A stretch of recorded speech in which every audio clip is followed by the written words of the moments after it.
Yo, what's up, guys? Fever Scotching things.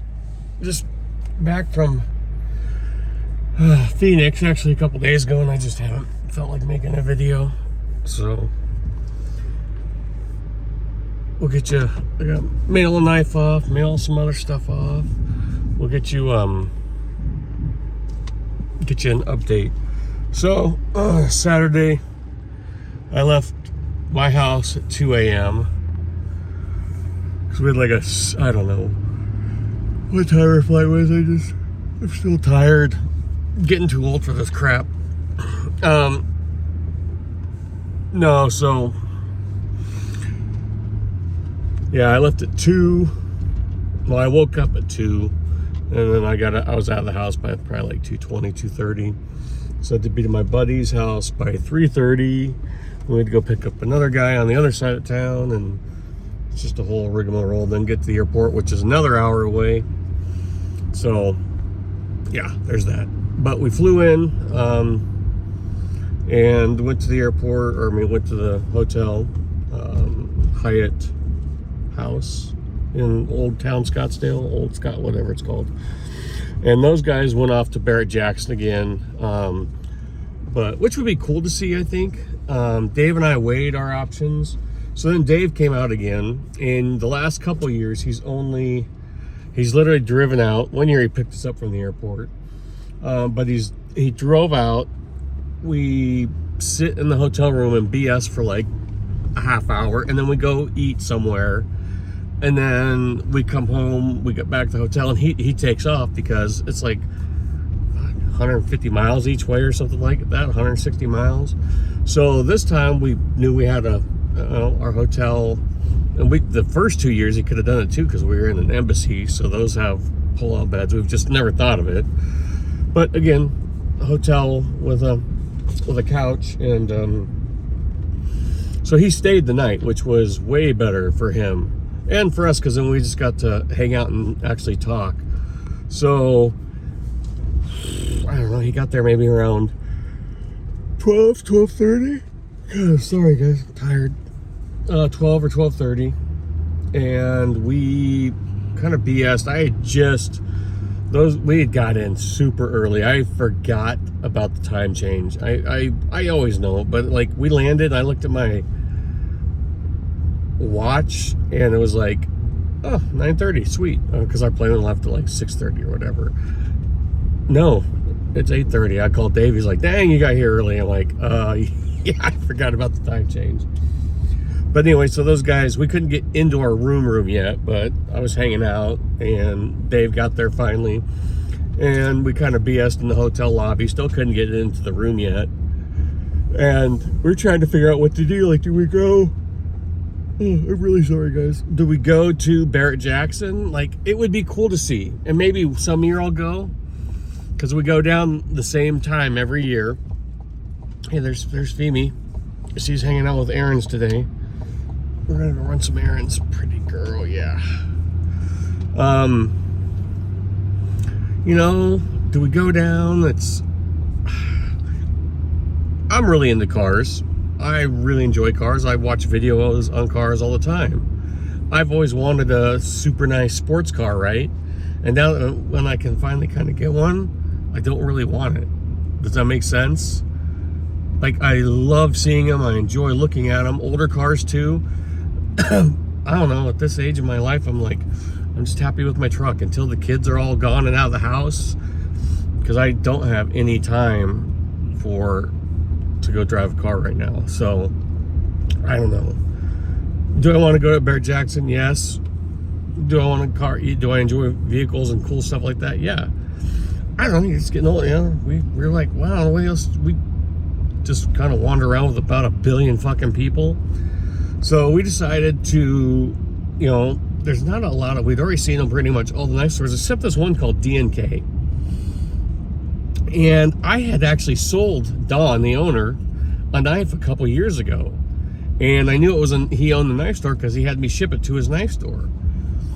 I follow him on Instagram. I don't think I've ever bought anything else. I've looked at his site all the time. Well, Dave kind of knew him, kind of like I did, I guess. So we're like, let's go see D&K. Let's go. And they had just moved. So we roll in, and there's no signage. There's no nothing anywhere on this. You can't even see, the windows are kind of tinted, so it almost looks like there's no one in there. And I asked the Uber driver just quickly, I'm like, hey man, give me a second.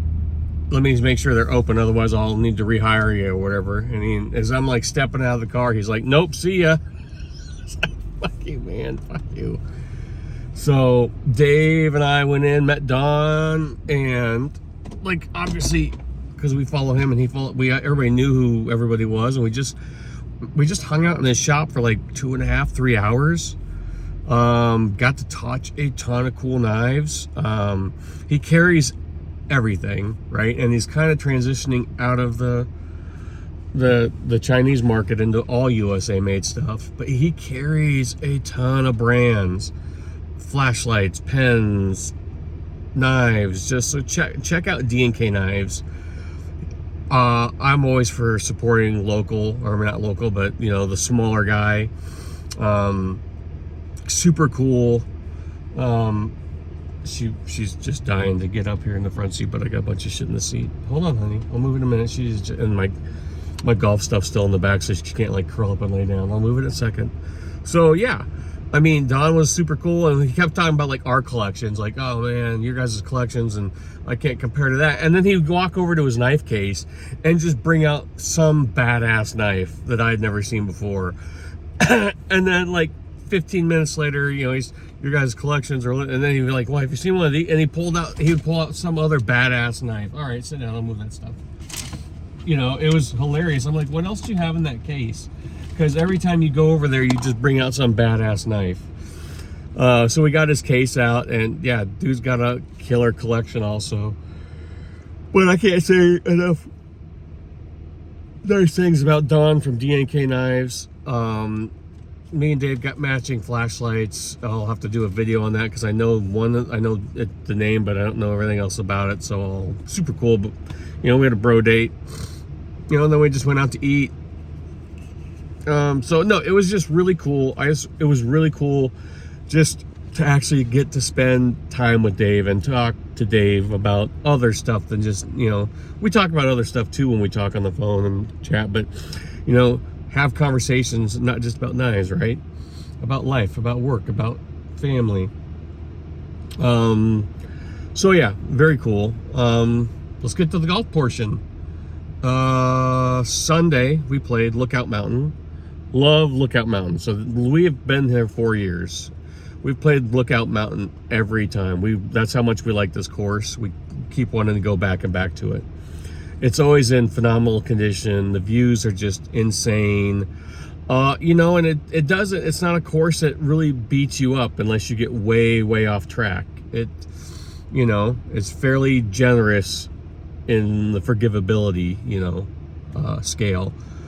But for some reason, and these courses all run on clockwork down there, guys. Like, they all run, it's tee time is this time, and there's marshals going around, and they know exactly where you need to be every minute of the day, right?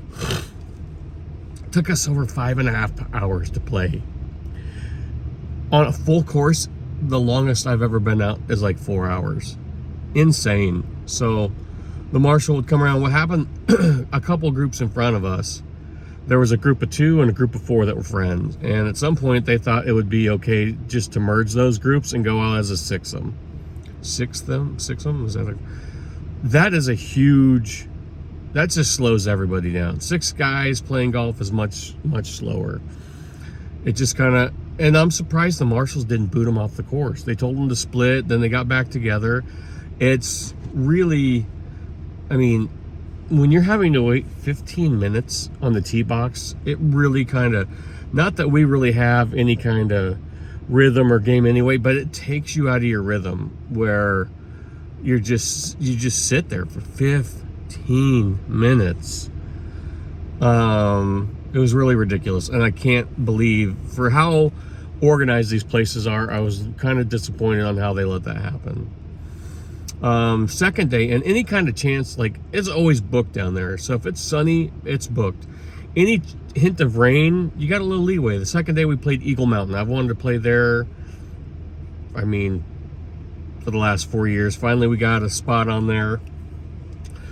Again, also, it's in the, if you know where Desert Canyon is, it's kind of in that area. Beautiful, beautiful giant homes, mansions. Course is very player friendly. Everything funnels down. The ball runs forever. The rough is all kind of angled down, so any kind of errant shots will eventually roll into the fairway most of the time. Just a very forgiving course that makes golf enjoyable for everybody. We've got another guy, like I said, we're no pros at all in our group, but we got another guy that's not quite as good, not quite as long of a hitter. So that really helped out, and he had a good day, man. When you get some of those drives that roll out or whatever that normally wouldn't go as far, I thought it was a great course. But again, we played that super fast. We played that in an hour under, because we really didn't see it. We weren't waiting around or anything, and you know, we were just cruising. Great course though, really love that. Third day we played the Talking Sticks is a casino out there, and they've got 2 courses on site. I can't remember the name of one. We played the Peeposh one, Peeposh. I knew we were in for a day the minute I got to the putting greens and saw how fast they were, and the marshal was like, they are as fast.